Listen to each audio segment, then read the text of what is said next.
Why do men want to be buff? Stick around and let's chat about it on this episode of Christian Date Coach. Let's hit it.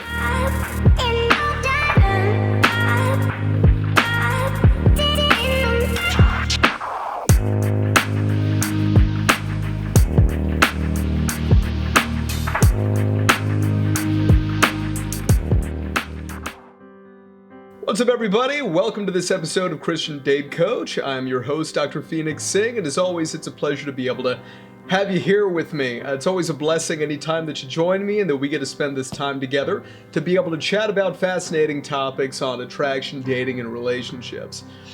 Today's topic that particularly was driven home to me because this morning I had a great workout with my personal trainer, and this was something that she asked me. And so because of that, I figured that this was something that I would share with you. Based on the literature, why is it that men want to be quote-unquote buff? Right? And no matter what culture you go to, the general concept of being buff, right, is something that a lot of men aspire to. So why is that? So before we get started, please do feel free to subscribe to our channel. You can also follow us at these social media accounts. You can like it, and please do remember throughout, you're more than welcome to comment below. It always helps us in terms of our YouTube algorithm status, so we warmly invite you to do that. So there's really three different reasons why men desire to be buff based on the research literature, okay? So the first one has to do with sexual competition. It's that women prefer men with a V shape, okay?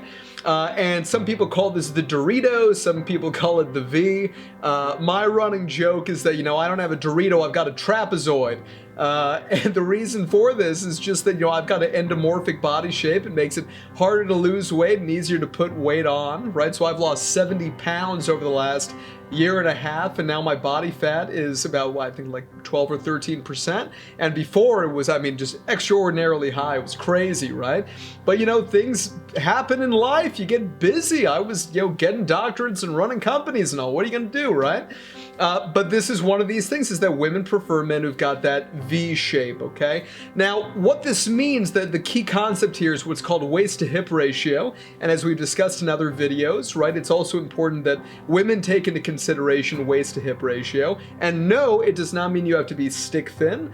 Most of the kind of body positivity models like Tess Holliday, etc., they've got the same waist to hip ratio as, certain models and all, glamour models, who are also curvy, but overall, right, their waists are smaller in terms of if I were to measure it around in inches or centimeters, but the ratio is the same. Okay, so we're not saying in any way, shape, or form that a man, for example, whose waist to hip ratio is, let's say, 9 to 10, right, such that he starts slimmer and then gets higher, right, versus women it's 7 to 10, so it starts slimmer and then gets that hourglass-shaped figure, right?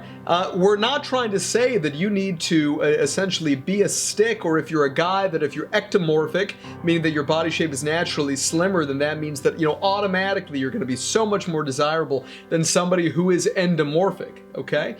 Really what it's all about here is these waist to hip ratios, right? So again, for men, it's 10 to 9, right? So let's say for every, 10 inches, you've got 9 inches around, your hips, right? Relative to your waist. And then for women, right, it's 7 to 10. Okay.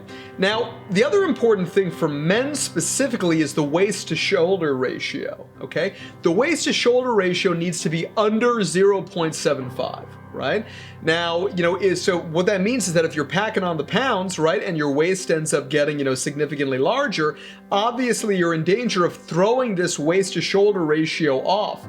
And the waist to shoulder ratio is something that not only is going to give you that V shape, but it's also going to give the illusion, right, that you've got a broader chest.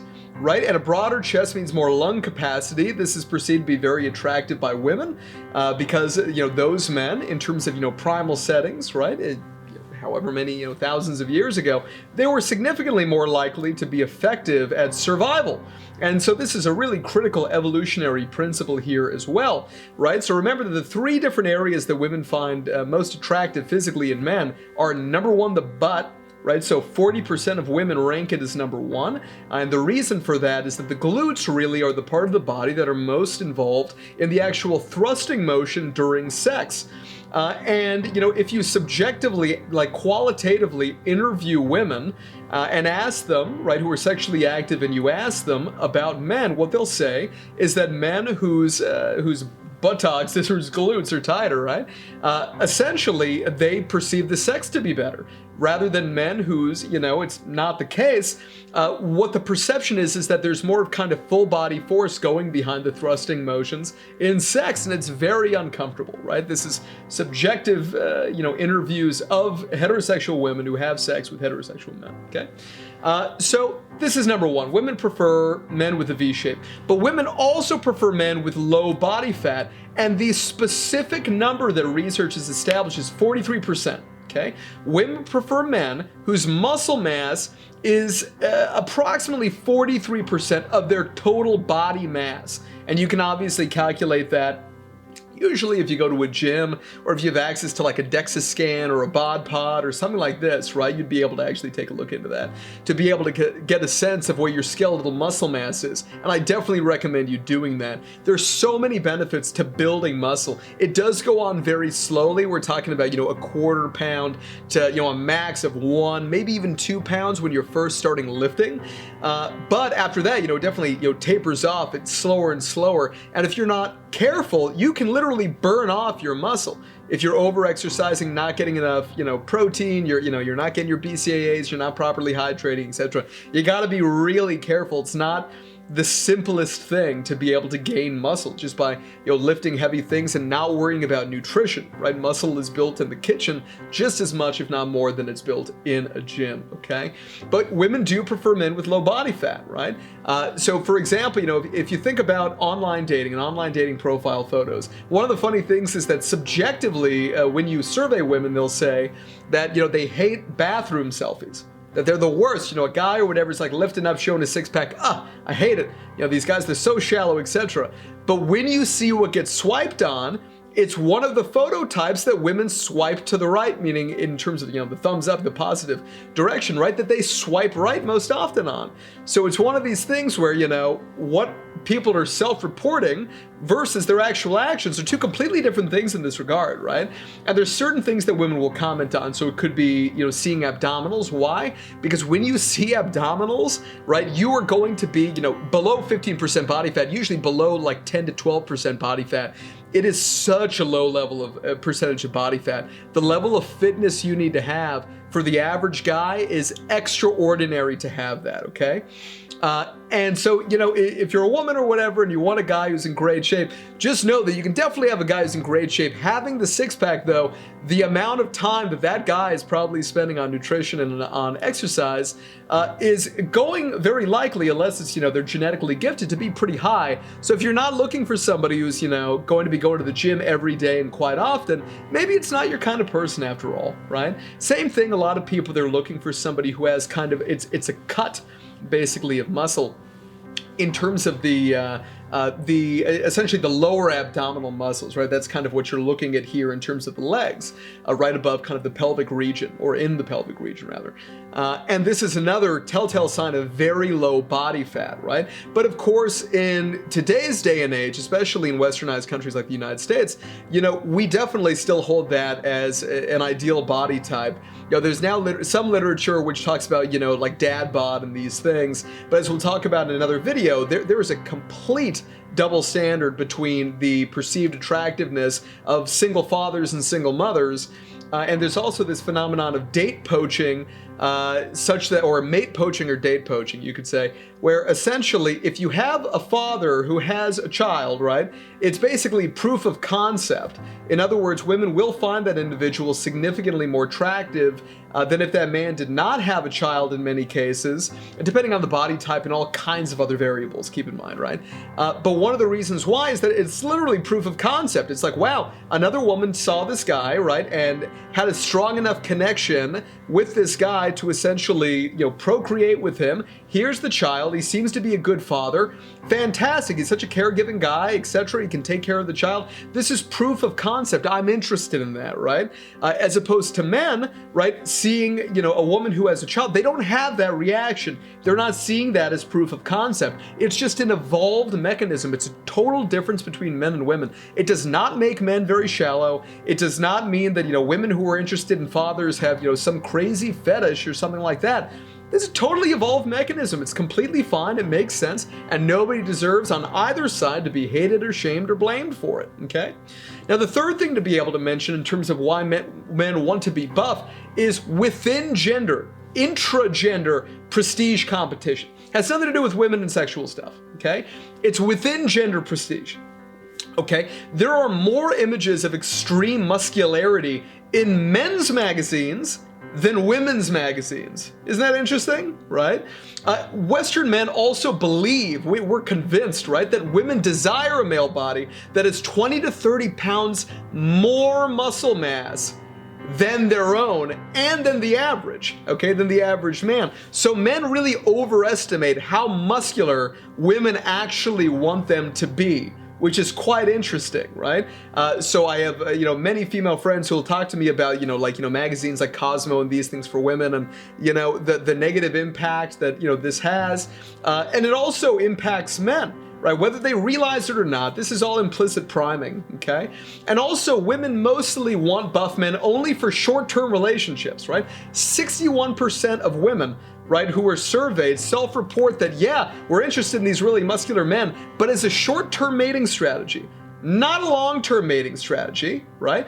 And the reason for this is that there is a preference for lower testosterone qualities like loyalty, paternal interests, caregiving capacity. These are lower T, right? Lower testosterone traits. They're not high testosterone traits because there's certain things that go along with high testosterone morphologically that are seen as very attractive, right? Higher testosterone means kind of, a broader, more cut jawline, means things like, like the length of the chin increases.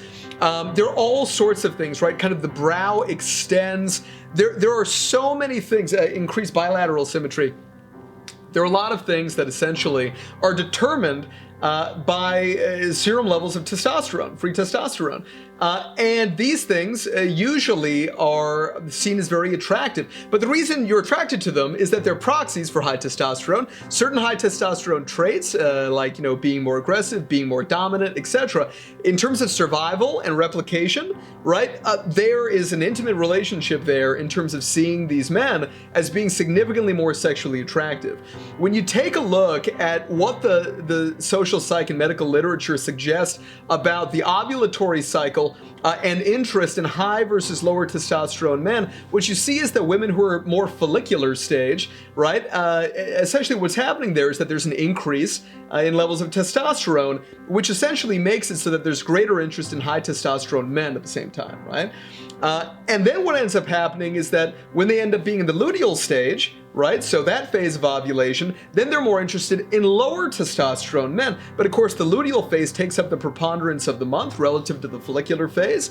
And because of that, most of the time, women are interested in lower testosterone men. Now, the other interesting thing to know is that, and we'll talk about this in another video, when men get into long-term relationships where they're committed, it's not the same if they say they're in the relationship, but they're not really committed. But if they are committed, right, their testosterone level drops. Okay, and once they get married and have children, right, or they have children, they're not married, right, doesn't matter, right, but once they have children, their testosterone level drops even more. So relationships, it's over 20% drop, committed relationships, and for having children, it's over a 30% drop in testosterone levels. Okay, so this is why a lot of times, people will say things like, my mother has said to women that I've dated in the past, oh, she's good for him. She's good for him, right? It's probably because it kind of chills me out a little bit, right? When I'm in these long-term relationships. And of course, it's a real blessing. So as it kind of chills it out, the real reason for that is that the testosterone level decreases, okay? But there is always this sense of kind of men competing with other men because it's a dominance hierarchy. There is a dominance hierarchy. I don't know how on earth some people are convinced that the notion of a dominance hierarchy is a social construct. It is not. It is a brain-based evolved mechanism to be able to push, in a Darwinian perspective, our species forward, right? It's essential to be able to accept this. What I tell people who don't believe in biological evolution in the faith is that I'm fine with that, but you have to believe in sociological and just social evolution. If you don't, then literally nothing in the world makes sense, right? You have to believe in it. Right? Even if you don't believe in biological, Darwinian principles, you have to believe in social Darwinism, simply because there's just too much proof of it, essentially, from that sociological perspective. So, in any case, those are my thoughts in terms of why men want to be buff based on the research literature. I hope you enjoyed this little discussion that we had here today. If you're interested in booking one-on-one coaching sessions with me, I would love to help you wherever you are. If you're a man or a woman in your journey, either be it with the faith or, be it being single or dating or in a long-term relationship or married or divorced, it'd be a pleasure to be able to work with you. So you can go ahead and do that. Contact me via the website below. Remember to like this video, share it with your friends as well as with your congregation. You can also contact me via that website if you're interested in having me come and speak to your congregation or at your house of faith, whatever faith you may be. It would be a real blessing to do that with you. So I wish you a wonderful and blessed rest of the day, and I can't wait to see you in the next one. Thank you so much for stopping by. If you enjoyed that episode and you'd like to see more original content, then please do click on one of the links right here. I hope to see you in the next one.